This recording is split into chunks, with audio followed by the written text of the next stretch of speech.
Good morning, class. Today we are going to continue our third chapter of statistic, that is normal distribution. Okay, so in previous lecture what we had done? We had done the section B, unsolved questions. Now we are going to start with question number 7 of section C. Okay, let me read the question first. A normal variable x has the probability density function as fx is equal to constant into e minus half 50 in bracket x minus 10 the whole square. Okay, so here what they had done and what they had asked for, they asked to find us first quartile. Let me write everything what they had given us. So first of all, what is the formula of probability density function? As we had done in previous lecture, it's our fx is equal to half under root sigma 2 pi e half x minus mu upon sigma the whole square. ये है हमारा formula probability density का. ठीक है, अब हमें question में क्या दिया है वो लिख लेंगे हम. दिया है आपको constant into e minus 1/50 in bracket x minus 10 the whole square. Okay, तो आपको क्वेश्चन में ये दिया है और बोला है you have to find Q1. Q1 का फॉर्मूला क्या है हमारा फाइंड करने का फर्स्ट क्वार्टाइल का? Mu minus 0.675 sigma. ये हमारा फॉर्मूला है Q1 फाइंड करने के लिए. इसमें हमें क्या चाहिए होगा? म्यू की वैल्यू चाहिए और सिग्मा की वैल्यू चाहिए. ओके, तो हम ये दोनों वैल्यू कहाँ से फाइंड करेंगे? क्वेश्चन आपको जो क्वेश्चन में देके रखा है उससे फाइंड करेंगे. ठीक है, हमें पता है x minus mu upon sigma होता है, तो ये x माइनस 10 मतलब 10 हमारा क्या होगा? म्यू हो जाएगा. हमें तो म्यू मिल गया डायरेक्टली, पर अभी हमारे पास सिग्मा नहीं है. नीचे यहाँ पे सिग्मा तो है ही नहीं. तो एक चीज ध्यान से देखो, बाहर क्या फॉर्मूला में हमारा है 1/2 है और यहाँ पे कितना है 1/50. मतलब यहाँ पे मल्टीप्लाई हुई है कोई चीज. कितना मल्टीप्लाई हुआ है? 50/2 करो कितना आएगा? 25. मतलब यहाँ पे 2 से इंटू हो गया है 25, तभी यहाँ पे लिखा है 50 ना. तो क्वेश्चन ध्यान से देखो, ये 2 है. एज पर फॉर्मूला हमारा यहाँ पे 2 आना चाहिए, बट यहाँ पे क्या दिया हुआ है? 50. तो क्या करना होगा? जो भी नंबर रहेगा, सपोज यहाँ पे दिया 50 दिया है, यहाँ पे होता 100, तो 100/2 कर लेते आप, तो कितना आता? वो आपका आएगा 50 आता. ठीक है, अब 50 दिया हुआ है यहाँ पे, आपका 50 दिया है ना, तो 50/2 कर लिया, तो यहाँ पे कितना एक्स्ट्रा मल्टीप्लाई है? 25 एक्स्ट्रा मल्टीप्लाई है. तो मतलब ये बाजू वाला पार्ट, इसका पार्ट कुछ बाहर आके इंटू हो गया है. थोड़ा रिवर्स जाए, देखो हम, इसका पार्ट बाजू में आ गया है. ठीक है, तो ये मतलब ये सिग्मा नीचे आता है, तो सिग्मा वाला पार्ट बाजू में आ गया. कितना? 25. बट एक और चीज ध्यान में देखना, ये आपका क्या है? स्क्वायर. मतलब यहाँ से कोई चीज जो बाहर गई होगी वो स्क्वायर हो गया होगा. तो जो 25 है वो तो बाहर है हमारा, मतलब ये चीज यहाँ से बाहर गई तो स्क्वायर होके गई है. तो वापस मुझे अंदर लेके आना है, तुम क्या करूंगी? उसका रूट निकालूंगी. तो क्या आएगा आपका? वैल्यू इसका 5 आ जाएगा. मतलब सिग्मा आपकी वैल्यू कितनी है? इसकी 5 है. आया समझ में? वापस से देखने वाला क्वेश्चन वापस से आपको समझ में आ जाएगा अच्छे से. ये कितना आया आपकी? इसकी वैल्यू कितनी आ गई? 5 आ गई. अब बस सब आ गया, अब सॉल्व हो जाएगा. 10 माइनस इसको इंटू करो, आपका वैल्यू इसका आएगा 3.375 एंड यू विल गेट 6.625. ये रहा आपकी Q1 की वैल्यू. क्लियर है? ओके, नाउ नेक्स्ट क्वेश्चन हम करेंगे, क्वेश्चन नंबर 8. क्वेश्चन नंबर 8 में क्या बोला है देखो. The extreme quartile of normal variables are 10 and 30. Find it mean deviation. Quartile, extreme quartile मतलब हमें यहाँ पे Q1 Q3 की कुछ दिया हुआ वैल्यू, Q1 और Q3.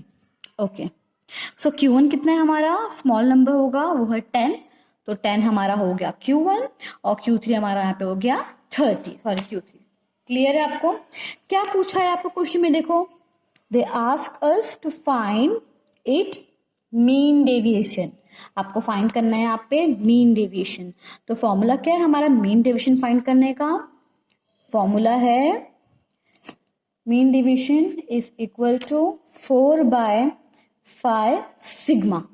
ओके, हमें मीन डेविएशन फाइंड करना है, उसके लिए हमें 4/5 तो है, सिग्मा का काम आएगा. सिग्मा काम पड़ेगा ना हमें, बट सिग्मा तो हमें क्वेश्चन में दिया ही नहीं है, तो हमें बहुत ही अलग वे से यहाँ पे फाइंड करना है सिग्मा की वैल्यू। कैसे करेंगे, देखो हमारे पास Q1 Q3 है, तो हम क्वार्टाइल डिवीजन का फॉर्मूला यूज कर सकते हैं। Quartile division is equal to, formula क्या है इसका, 2/3 सिग्मा। यहाँ भी सिग्मा का काम आएगा, बट हमारे पास एक और स्टेप है, हम क्वार्टाइल डिवीजन को भी स्प्लिट कर सकते हैं। क्वार्टाइल डिवीजन 11 पढ़ा ना हमने, क्या होता है वो हमारा होता है Q3 माइनस Q1 अपॉन 2। जब आपका आंसर उसके फॉर्मूला पुट करने से भी नहीं आ रहा हो, उस वक्त आप QD को ही स्प्लिट कर दो। क्लियर है आपको? तो हमने क्या किया, QD का फॉर्मूला लिख लिया, कितना है वो, Q3 minus Q1/2 is equal to, ये कितना है 2/3, तो 2/3 सिग्मा आ जाएगा।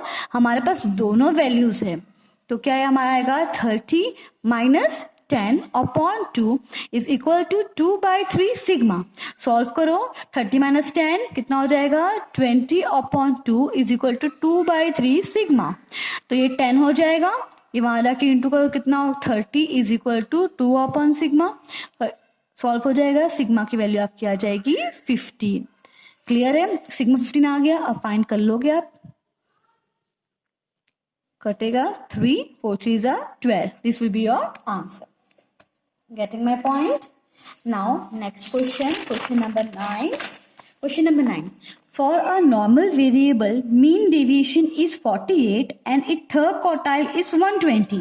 Estimate its first quartile. Question में क्या बोला है, देखो नॉर्मल वेरिएबल का क्वेश्चन है और यहाँ पे मीन डेविएशन आपको यहाँ पे दे के रखा है, मीन डेविएशन दिया है, कितना दिया है वो 48, और क्या बोला है आगे देखो, एंड थर्ड क्वार्टाइल मतलब Q3 हमारा कितना है 120, Q3 कितना है हमारा 120। ओके, तो आपको फाइंड करने क्या बोला है यहाँ पे, estimate the first quartile, Q1 find करना है। तो हमें यहाँ पे फॉर्मूला Q3 दिया है, Q1 फाइंड करने बोला है, मीन डिवीजन दिया हुआ है, ठीक है। तो हम यहाँ पे फर्स्ट क्वार्टाइल, सबसे पहले हम क्या यूज करेंगे, देखेंगे कि कौन सा फॉर्मूला सेट हो रहा है। तो हमारे पास तो कुछ सिग्मा भी नहीं है, कुछ भी नहीं है, तो कोई फॉर्मूला यहाँ पे सेट तो नहीं हो रहा, बट फिर भी हम बैक वे से जाएंगे, क्वार्टाइल डिवीजन के फॉर्मूला से जाएंगे।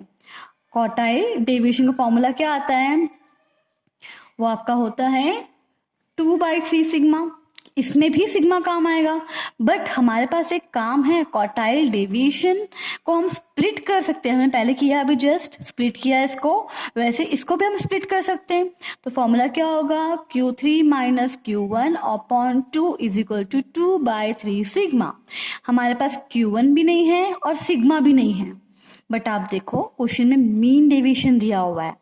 मीन डेविएशन का फॉर्मूला पता ना क्या होता है, mean deviation is equal to 4/5 sigma. आपको ये दिया है mean deviation 48, 4/5 sigma.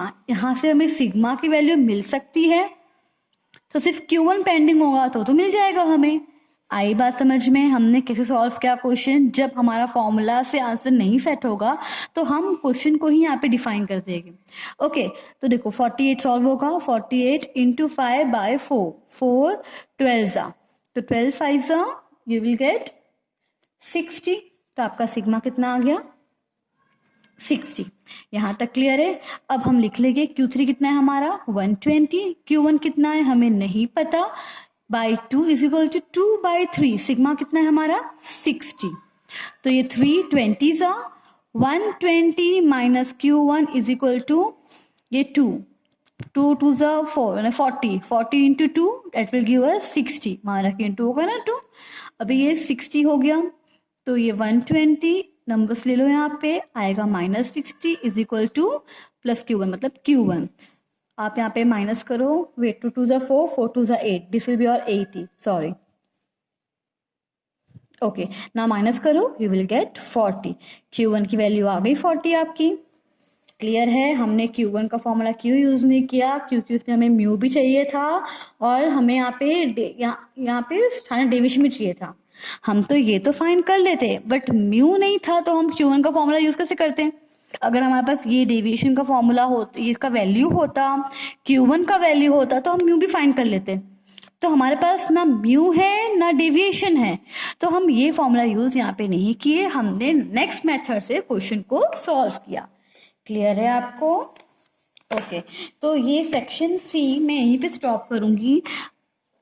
Next question 10th और 11th थोड़ा ट्विस्टिंग है। जब हमारा सेक्शन डी और ई हो जाएगा उसके बाद मैं आपको ये 10th और 11th सॉल्व कराऊंगी, वरना अभी आपको कुछ भी समझ में से नहीं आएगा।